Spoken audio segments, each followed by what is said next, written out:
T-Waster, comment tu vas? Bon, aujourd'hui, j'ai envie de te parler d'un truc qui me saoule, mais de ouf! Et c'est transposable dans tous les aspects de la vie. Je veux aborder la suramplification de l'ego de certains athlètes. Et même parfois de certains pas athlètes, justement. Alors on en parle dans la vidéo.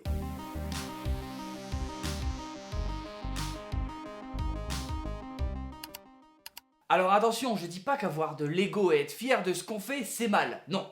Loin de là. Parce que j'ai moi-même parfois un petit peu d'ego surdosé, je pense que certains pourront en attester. Ta gueule.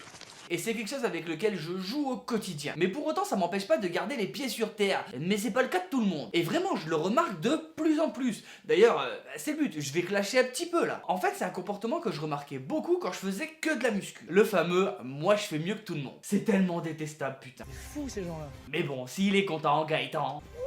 Mais le truc c'est que ça commence à arriver dans nos box, enfin du moins à se remarquer. Et c'est pour ça qu'à un moment il faut remettre les choses à leur place. Alors si toi aussi t'as l'impression d'être un athlète de fifou et de vouloir pisser sur les gens tellement tu te sens au-dessus d'eux, C'est impossible. et bah tu devrais regarder attentivement cette vidéo et te rappeler des petits points qui vont venir. Déjà, personne n'est meilleur que quelqu'un d'autre, on a juste des aspirations et des parcours différents. Parce que c'est bien beau de te la péter si t'es coach, que tu t'entraînes à fond plusieurs fois par jour, mais si tu te la pètes face à quelqu'un qui s'entraîne juste correctement, Arrête de dire ça. en fait, t'as juste envie de te faire mousser, qu'on te dise que t'es bon. Ah mais c'est ça en fait, t'as envie qu'on pense que t'es une machine. T'as envie qu'on te dise que t'es le meilleur. Ok, ça se comprend, t'as besoin de satisfaire un petit peu ton ego. Mais il y a quand même un petit problème là-dedans. Ah. C'est qu'en fait, quoi que tu fasses, il y aura toujours quelqu'un de meilleur que toi dans certaines disciplines.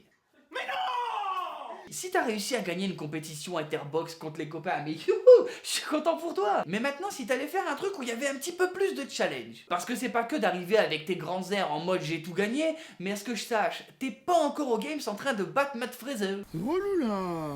Donc non, je suis désolé, t'es pas le numéro 1 et fais pas comme si c'était le cas. D'ailleurs, en parlant de ça, je vais un petit peu arrêter de te clasher sur ton niveau. On va faire comme si on te croyait et que t'étais un des meilleurs éléments de ta box. Je vais même aller un petit peu plus loin, on va dire que vous êtes 3-4 à être les élites. Oh. Yeah. Et c'est pas une raison pour croire que la boxe elle t'appartient et que tous les autres c'est des petits plébéiens.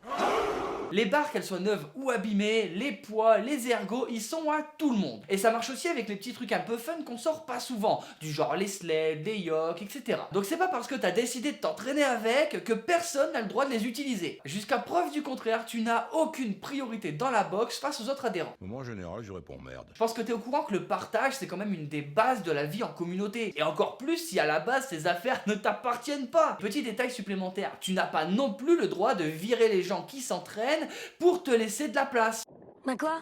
Parce que c'est bien beau de vouloir taper un WOD où t'as besoin de 3 ergots, 4 barres, 6 kettlebells et 2 dumbbells. Mais les gens qui sont là pour faire le leur de WOD, ils en ont juste Rien à foutre. je te promets, fallait vraiment que ça sorte. Comme je te l'ai dit, c'est pas vraiment le fait d'avoir de l'ego qui me dérange, c'est plutôt les comportements qui en découlent. C'est pas parce que t'as fait plus de compètes, que t'as plus de médailles, que t'es mieux que quelqu'un. À savoir jusqu'à preuve du contraire qu'on a tous un cœur et 2 poumons, et qu'être un gros connard en société, ça va pas te donner un 3e ventricule. En plus, la plupart du temps, je pense que c'est même pas de la mauvaise volonté ou du snobisme, mais simplement un manque de tact et de considération des gens qui sont autour de toi. Alors franchement, qu'est-ce qui reste à ajouter? Ouvre les yeux simplement, regarde autour de toi, reste humble, ta victoire elle sera que meilleure, et le piédestal que tu veux, les gens te le feront naturellement, et t'auras aucunement besoin de marcher sur eux pour regarder un petit peu plus haut. Allez, bisous! Bon voilà une vidéo un petit peu clash pour critiquer un peu les comportements qu'on peut voir dans une box et qui peuvent donner vraiment une mauvaise ambiance. En tout cas, j'espère que tu connais pas trop de personnes comme ça. En tout cas, si c'est le cas, tu peux le dire en commentaire. Comme ça, on pourra en parler. En attendant, la vidéo, elle est terminée. Si t'es pas dalleux, laisse un pouce bleu, abonne-toi. Si tu veux rejoindre la team et voir un petit peu plus de l'envers du décor, n'hésite pas à me rejoindre sur Instagram et Facebook. Les liens, ils sont en description. Si tu veux soutenir les projets et porter les couleurs de la team, pareil, il y a le store. Et nous, on se retrouve chaque mardi et vendredi pour une prochaine vidéo. Ciao, ciao!